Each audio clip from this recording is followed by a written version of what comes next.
ಆಶೀರ್ವಾದದಿಂದ ನಂದೇಶ್ವರ ಗ್ರಾಮವನ್ನ ಎಲ್ಲ ಕಡೆ ಚರ್ಚೆಯ ಒಂದು ಗ್ರಾಮವಾಗಿದೆ.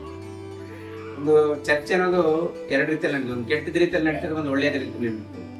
ನಮ್ಮನ್ನ ನಡೀತಾ ಇರೋದು ಹೇಗಪ್ಪ ಅಂತಂದ್ರೆ ವಿಶೇಷ, ವಿಶಿಷ್ಟ, ವಿನೂತನ, ಅದ್ಭುತ, ಅನಂತಮಯವಾಗಿರ್ತಕ್ಕಂಥ ಒಂದು ಕಾರ್ಯದ ಕಡೆ ಸಾಗ್ತಾ ಇದೆ ಅನ್ನೋ ದೃಷ್ಟಿಯಲ್ಲಿ ಚರ್ಚೆ ನಡೀತದೆ. ಅದು ಮೊನ್ನೆ ಬೆಂಗಳೂರಿಗೆ ಹೋದಾಗ ಕೂಡ ಅಲ್ಲಿ ಕೂಡ ದೇಶಗಳ ಬಗ್ಗೆ ಮಾತಾಡ್ತಾ ಇದ್ರು. ಅಲ್ಲೆಲ್ಲ ಸಂಸ್ಕೃತದಲ್ಲಿ ತಾಯಂದ್ರು, ಅಣ್ಣ ತಮ್ಮಂದ್ರು, ಕೃಷಿ ಕಾರ್ಮಿಕರು ಎಲ್ಲರೂ ಕೂಡ ಸಂಸ್ಕೃತದಲ್ಲಿ ಮಾತನಾಡ್ತಾರೆ. ಅಷ್ಟೇ ಅಲ್ಲ, ದೆಹಲಿಯಲ್ಲಿ ಸಂಸ್ಕೃತ ವಿಶ್ವವಿದ್ಯಾಲಯದಲ್ಲಿ ಕೂಡ ಅದಕ್ಕೆ ಹೇಳ್ತಾರೆ, ಸಾಮಾನ್ಯ ಜನ 1000 ಜನ ಅಹುದೆನ್ನುವ ಬದಲು ಒಬ್ಬ ಪಂಡಿತ ಅಹುದೆಂದ್ರೆ ಅದು ಶ್ರೇಷ್ಠ ಅಂತ. ನಿಮಗೆ ಪಂಡಿತ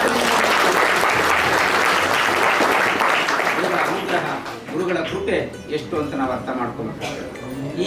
ಈಗೇನು ಡಾಕ್ಯುಮೆಂಟರಿ ಮಾಡ್ತಾ ಇದ್ದಾರೆ, ಇದು ಕೇವಲ ನಮ್ಮ ಕರ್ನಾಟಕ ಸೀಮಿತವಾಗೋದಿಲ್ಲ, ನಮ್ಮ ಭಾರತ ದೇಶಕ್ಕೆ ಸೀಮಿತವಾಗೋದಿಲ್ಲ, ಇಡೀ ವಿಶ್ವಕ್ಕೇನೆ ಅದು ಮುಟ್ಟಿಸ್ಬೇಕು, ಮಾದರಿ ಗ್ರಾಮ ಅಂತಕ್ಕಂಥದ್ದನ್ನು ತೋರಿಸ್ಬೇಕು ಅಂತೇಳಿ ನಮ್ಮ ಒಂದು ಮಠಕ್ಕೆ ವಿಶ್ವವಿದ್ಯಾಲಯದ ಕುಲಪತಿಗಳಾಗಿರ್ತಕ್ಕಂಥ ಅಹಲ್ಯ ಮೇಡಮ್ ಅವರು ಬಂದು ನೋಡಿ ಆನಂದಿಸಿ ವಿಶೇಷವಾಗಿ ಒಂದು ಪ್ರಯತ್ನ ಮಾಡ್ತಾ ಇದ್ದಾರೆ. ಅದಕ್ಕೆ ಅವರ ಒಂದು ಕೃಪಾಶೀರ್ವಾದ ಇರಲಿ ಅಂತೇಳಿ ಪ್ರಾರ್ಥಿಸ್ಕೊಳ್ಳುತ್ತೆ.